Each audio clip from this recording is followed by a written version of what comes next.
옆 사람과 인사합시다. 모든 것을 하나님께 맡기세요. 조금 우스운 그런 농담 같은 얘기인데 이런 기사가 있어서 읽어봤습니다. 어떤 농부가 하나님 앞에 이렇게 요청했다고 합니다. 딱 1년간만 내 마음대로 날씨에 관해서 요구할 때 요청을 좀 들어달라고. 하나님이 오케이, 알겠다, 들어주겠다 했습니다. 그래서 농부가 딱 자기 경험에 맞춰서 이때는 태양이 필요하니까 태양 비춰주십시오. 하나님 비춰주시고, 또 어떨 때는 비를 내려달라 하니까 비도 내려주시고, 바람을 불게 해달라니까 바람을 딱 불게 해주셨죠. 그런데 추수 때가 되고 탈곡할 때가 되니까 알곡이 하나도 없는 겁니다. 그때 하나님이 이렇게 농부가 물었습니다. 왜 알곡이 없냐 했더니 네가 나에게 알곡을 구하지 않았기 때문이다 그랬습니다. 농부가 자기 경험대로 그렇게 하면 잘 될 줄 알았는데 결국 경험대로 안 되고 깨달은 게 하나님의 선하신 뜻대로 계획대로 되는 게 제일 좋은 겁니다. 그래서 그게 진짜 기도거든요. 우리 머리에 서서 이런저런 걸 많이 요구하지만 하나님 원하는 게 뭔가를 찾는 것이 제일 중요한 것입니다. 그것을 찾는 귀중한 예배 되시기 바랍니다. 첫 번째, 여호와의 백성이 받은 복입니다. 시편 33편은 지난주에도 말씀드렸듯이 예배와 찬양에 대한 깊은 이해를 우리에게 던져주고 또 우리도 그런 예배와 찬양의 깊은 여호와를 경외하는 신앙을 가져라, 이런 의미가 담겨져 있습니다. 12절을 보시면 여호와를 자기 하나님으로 삼은 나라 곧 하나님의 기업으로 선택된 백성은 복이 있도다. 하나님의 백성은 국가가 아니라 교회입니다. 교회.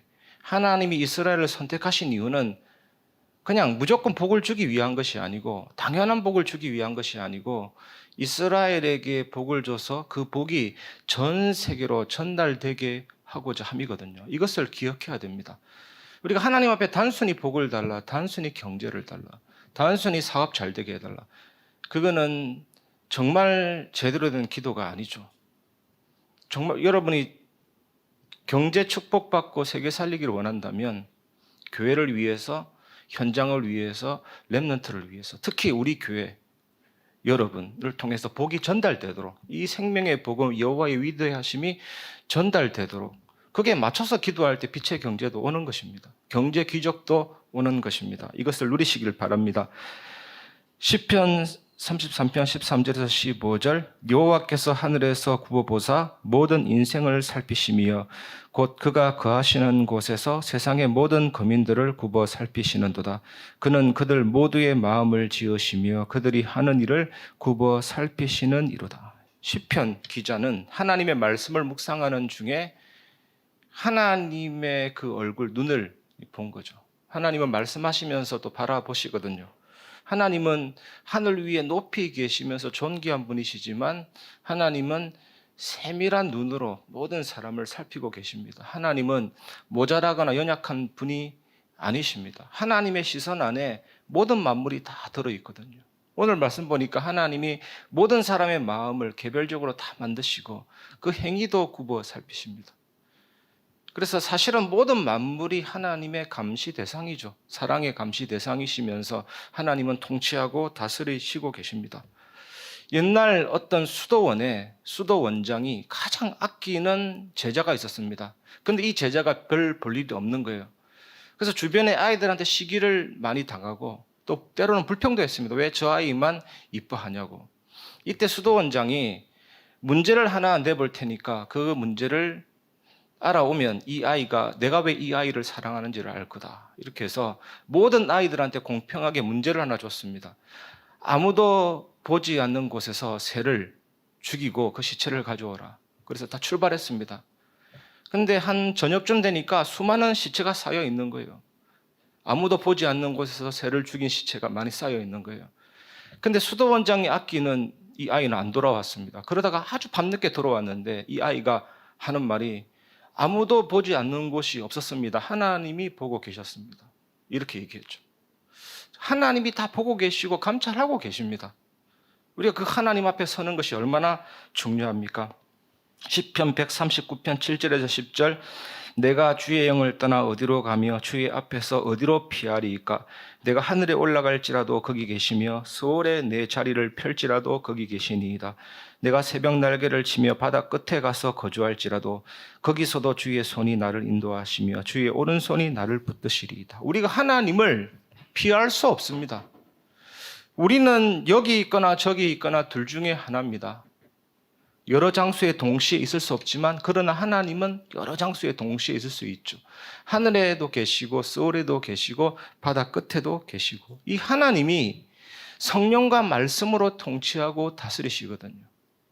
우리가 이 하나님의 말씀이 내 안에 들어올 때 이 말씀은 가만히 있지 않습니다. 살아있고 운동력이 있고 움직입니다. 그래서 우리의 영과 육과 혼과 골수와 관절, 오장육부, 자율신경, 척추, 내 마음, 생각, 영혼을 찔러 쪼개서 나의 의지를 그리스도께 굴복시키고 하나님의 능력에 연합되게 하고 하나님의 통치와 다스림을 잘 받는 사람으로 성령께서 만들어주시고 말씀이 그렇게 나를 만들어주십니다.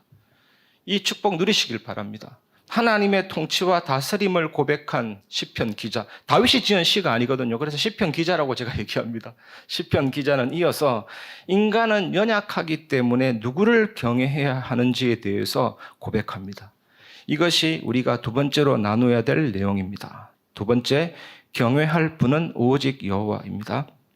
16절에서 17절, 많은 군대로 구원 얻은 왕이 없으며 용사가 힘이 세어도 스스로 구원하지 못하는도다. 구원하는 데에 군마는 헛되며 군대가 많다여도 능히 구하지 못하는도다. 이 말씀은 뭡니까? 군사적인 성공은 숫자가 아니다. 무기가 많거나 엄청난 군사력과 막강한 그것이 아니다. 어떤 전쟁이든 어떤 재앙이든 어떤 죽음이든 건져내시는 진정한 전사이신 하나님을 믿는 믿음 때문에 승리한다. 여기에서 구약의 전쟁 신학이 나와 있죠. 가장 많이 나오는 게 뭡니까? 전쟁은 하나님께 속한 것이다. 하나님의 절대 주권. 이것을 인정하는 것입니다. 저에게도 여러분에게도 나름대로 상처와 과거의 경험이 있을 수 있습니다. 저도 그렇거든요. 대면하고 싶지 않는 사람, 대면하고 싶지 않는 환경이 있을 수가 있습니다. 이럴 때라도 하나님의 주권 믿고 하나님이 하라고 하면 되는데 대개는 이런 경우에 먼저 생각하고 먼저 판단하고 하나님 말씀 받기 때문에 내 입맛에 맞는 말씀만 골라 잡게 되거든요. 그런데 그런 말씀도 굉장히 믿음을 줍니다. 정말 될 것 같고 그렇게 성취될 것 같지만 대부분은 막상 그 상황에 딱 부딪히면 응답이 없죠. 내가 골라 잡았기 때문에.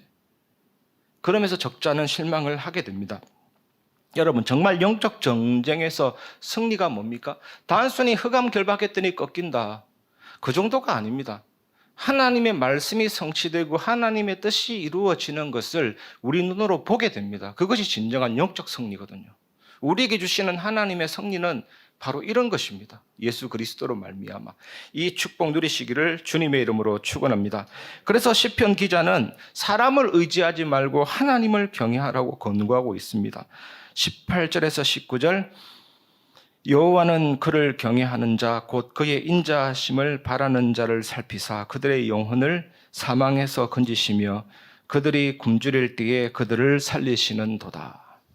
하나님은 낙심하지 않고 하나님을 경외하고 하나님을 의지하는 자에게 항상 깨어 계시며 모든 것을 보시는 섭리의 눈으로 바라보고 계십니다. 세상에 우연은 없거든요. 그 우연 속에 하나님의 섭리와 계획이 들어있죠. 구약 시대의 가장 악한 왕이 아합 왕이잖아요. 그 부인이 이세벨입니다. 바알의 딸 이세벨. 이 아합이 머리를 써서 치열한 전쟁에서 살아남으려고 쫄병 군복을 입고 전쟁에 임했거든요. 근데 하나님이 죽이려고 하니까 그냥 우연하게 당긴 화살에 맞아 죽었거든요. 하나님의 우연은 없습니다. 전부 다 필연이고 하나님의 계획이죠. 그 섭리의 눈으로, 항상 깨어있는 섭리의 눈으로 우리를 살펴보시고 바라보시고 은혜와 사랑으로 응답하시고 위험과 궁핍 속에서도 채우시고 보호하시는 그 하나님을 믿으시기를 주님의 이름으로 축원합니다. 시편 56편 11절에 보면 내가 하나님을 의지하였은즉 두려워하지 아니하리니 사람이 내게 어찌하리이까. 사실 이 고백은 다윗이 무참하게 실패한 이후에 한 고백이거든요. 사울이 나라 군대를 이끌고 이잡듯이 다윗을 수색했기 때문에 다윗이 이런 생각이 드는 겁니다. 이제 이스라엘 땅에는 숨을 곳이 없다. 불신앙한 거죠. 하나님이 보호하시면 사울 왕이 옆에 있어도 못 죽이거든요. 하나님이 보호 안 하시면 엄청난 평지에 들어갔어도 발견되거든. 그게 착각입니다. 엘리베이터 안에 살인자가 있어도 하나님 보호하시면 안 죽거든요. 그런데 다윗에게 불신앙이 와죠. 이러다가 죽겠구나. 저 미친 사울이 나를 잡으러 오는데 언젠가는 수색되고 발각되고 죽겠구나. 그러면 도망갈 곳이 어디 있겠냐 생각해 보니까 망명입니다. 저 블레셋 땅으로 망명하면 되겠다. 내가 죽인 골리앗, 가드 그쪽으로 가면 되겠다. 갔는데 그쪽에 있는 사람이 알아봤습니다. 다윗. 즉 골리앗을 죽인 다윗. 사울은 천천히요, 다윗은 만만이다. 그게 발견이 딱 된 거죠. 그래서 이 다윗이 살려고 얼마나 몸부림쳤겠습니까? 이 침 흘리고 미친 사람처럼 연기하고. 그런데도 하나님이 역사해서 연기인 줄 알 수도 있는데 연기가 아니라고 생각했다는 거예요. 블레셋 사람들이. 그래 미친놈이다 하고 보냈거든요. 그런 아주 촛불 같은 믿음에도 역사하시는가? 이런 생각도 들고 하나님의 그 역사. 불신앙과 믿음이 섞여 있는데도 하나님이 보호하시는 것도 보여지게 되고. 그래서 이 다윗이 빠져나오면서 한 고백이거든요. 회개하는 거면 내가 하나님을 의지하였은즉 두려워하지 아니하려니 사람이 내게 어찌하리이까. 이런 깊은 고백을 하게 됩니다. 이 말씀에 의하면 뭡니까? 우리가 사람을 두려워하는 것은 여호와를 의지하지 않았기 때문입니다. 우리가 돈이 부족해서 염려하는 것은 하나님을 의지하지 않았기 때문이에요. 환경 때문에 무서워하는 것은 하나님을 의지하지 않았기 때문입니다. 죽음 앞에 두려워하는 것은 하나님을 의지하지 않았기 때문입니다. 하나님을 의지하면 그런 것이 있을 수가 없는 것입니다.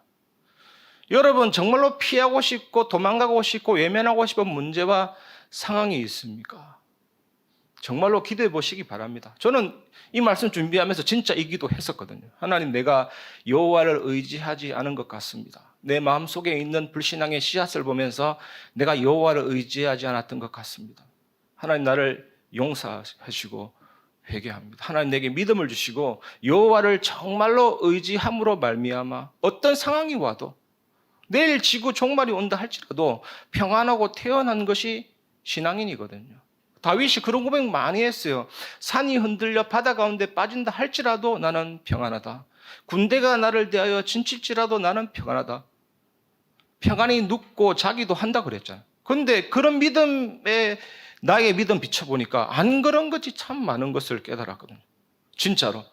그래서 내가 정말 회개가 나오든 믿음을 주시고 하나님을 의지하는 것이 찐 믿음이 되게 없어. 가짜가 아니고. 그래서 어떤 상황에서도 어제나 오늘이나 늘 동일할 수 있도록 예배 때만 충만한 것이 아니고 위기 때도 충만하고 전도할 때만 충만한 것이 아니라 모든 상황에 충만하게 하옵소서. 힘이 있게 하여 주옵소서. 내가 여호와를 의지합니다. 우리들에게도 이 믿음이 회복되었으면 좋겠습니다.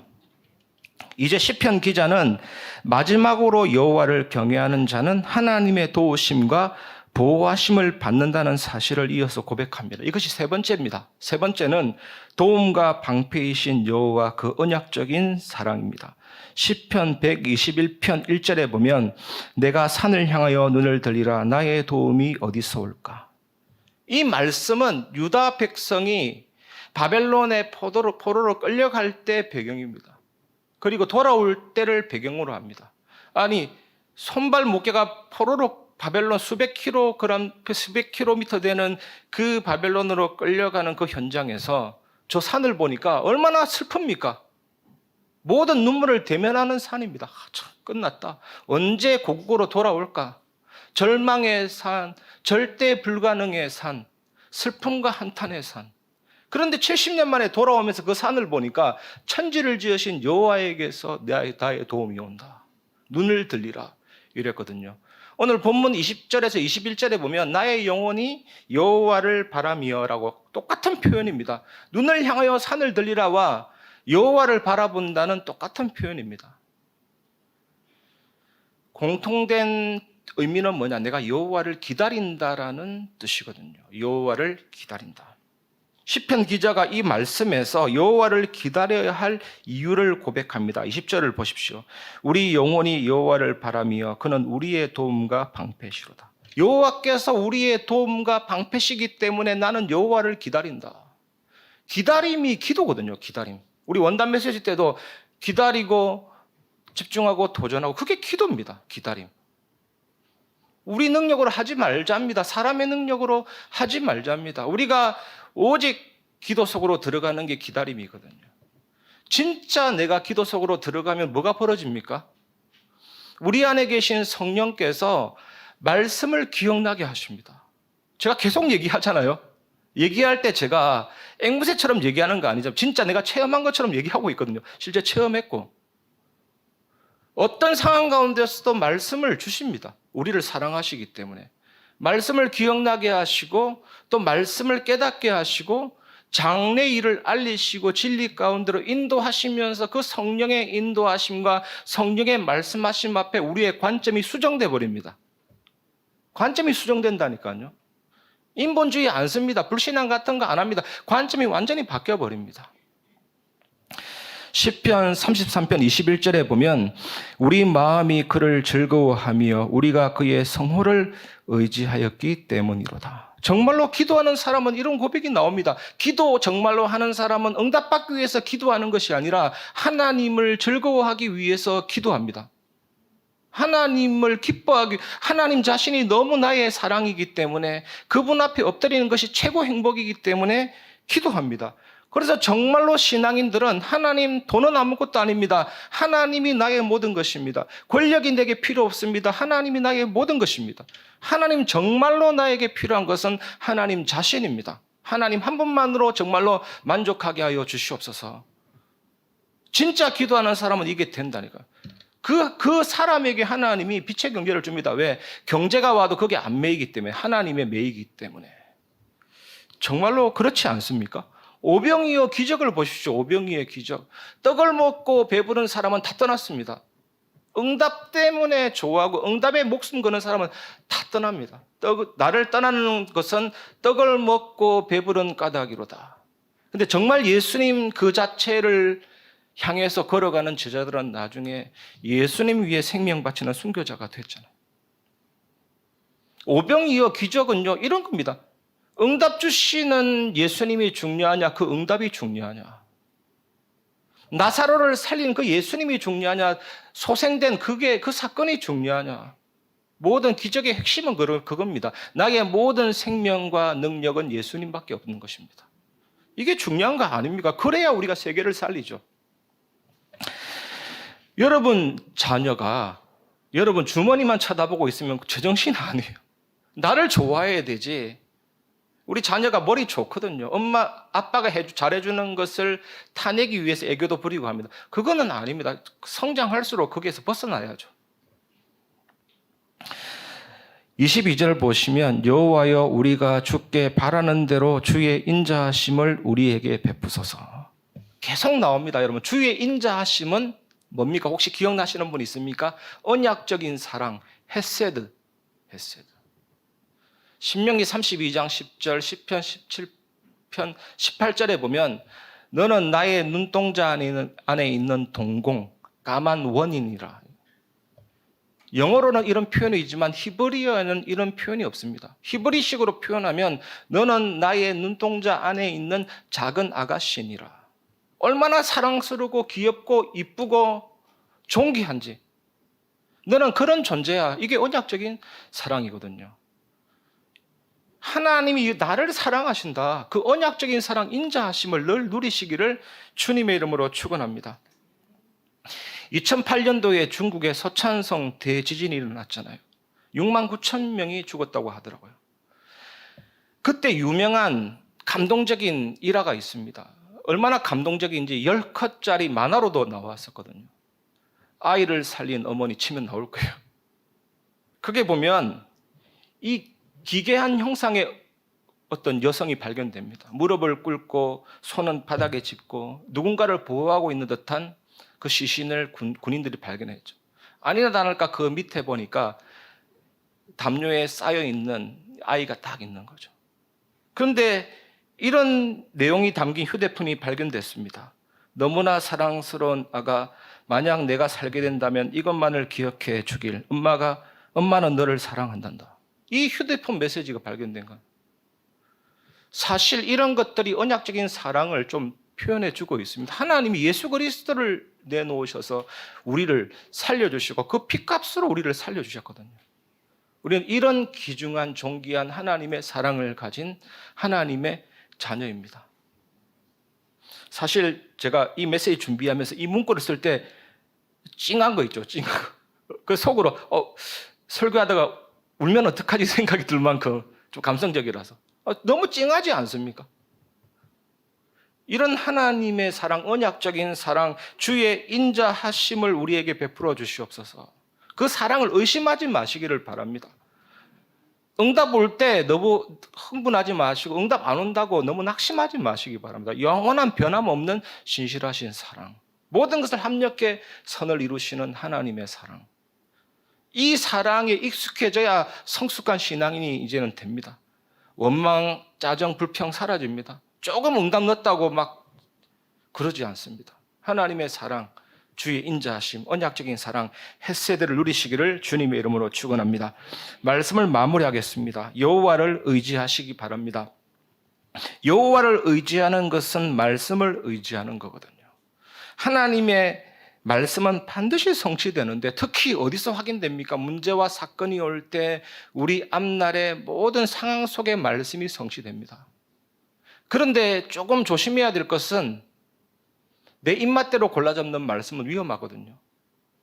문제가 오면 사전 찾듯이 성경을 딱 펼쳐가지고 넘기다가 내 입맛에 맞는 골라잡는 그 언약 성취 안 됩니다. 그거. 물론 하나님의 말씀은 위대하지만 그렇게 가면 너무 삥 돌아서 가는 거예요. 평상시 예배 속에서 선포되는 그 말씀 속에서 잡는 게 정확한 거죠. 여러분 읽는 성경이나 기도 수첩이나 여러 가지 메시지 속에서 하나님 말씀 잡는 게 제일 안전한 겁니다. 저는 안타까운 사건이 예전에 롯과 아브라함의 결별 사건을 보고 그 다음날 바로 이혼해 버렸거든요. 지금은 안 나오지만 너무 황당하지 않습니까? 그런 식으로 넘기면 굉장히 위험한 겁니다. 저도 최근에 하나님이 주신 여러 가지 언약이 있어서 그 현장에 그렇게 성취될 줄 알았더니 전혀 그렇게 안 맞는 거 있죠. 그래서 제가 반성이 됐습니다. 내가 내 입맛대로 골라 잡았구나. 근데 내 마음에 답 주시기를 이거는 조금 있다 그렇게 될 거야. 이렇게 안내해 주는 거 있죠. 지금 이 순간은 아닐지라도. 하나님 말씀은 정확합니다. 지난주 우리 강단 말씀 때 말씀이 끊어진 것이 제일 고통이고 말씀이 들리지 않는 게 최고의 저주거든요. 엘리 사울 왕처럼. 여러분 정말 이 하나님 말씀 성취된다는 사실을 믿으시기 바랍니다. 두 번째, 여호와를 의지하는 것은 복음을 의지하는 것입니다. 요한복음 19장 30절 다 이루었다. 예수님의 구속 사역을 다 끝냈다. 그 피값으로 모든 죄값을 저주 사망의 값을 치르시고 사망의 세력을 잡은 자 마귀를 깨뜨리셨다. 완전한 구원. 우리가 이렇게 될 때 이제 성삼위 하나님의 비밀, 보좌의 축복, 이것이 보여지기 시작하죠. 내 안에 계신 그 하나님이 어떻게 하시는가가 실망됩니다. 하나님이 내 안에서 무엇을 하시는가가 7가지예요.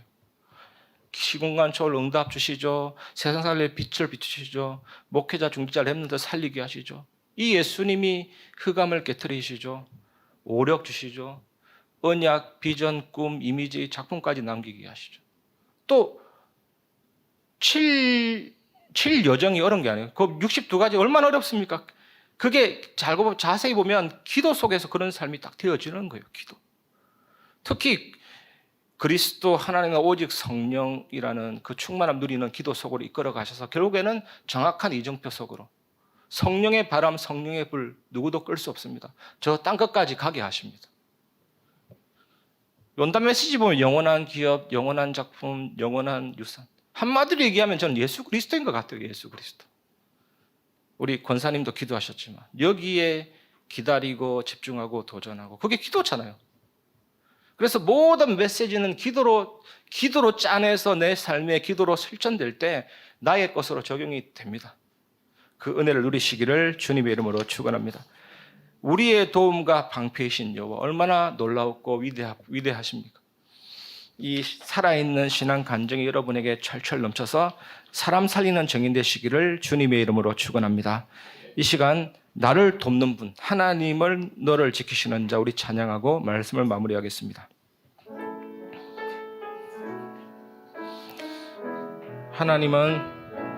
하나님은 너를 지키시는 자 너의 우편에 그늘 되시니 낮의 해와 밤의 달도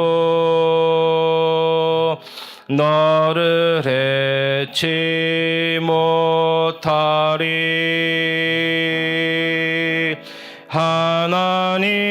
하나님은 너를 지키시는 자 너의 환난을 면케 하시니 그가 너를 지키시리라. 너의 출입을 지키시리라. 눈을 들어 산을 보아라. 눈을 들어 산을 보아라. 너의 도움 어디서 오나. 천지 지으신 너를 만드신 여호와께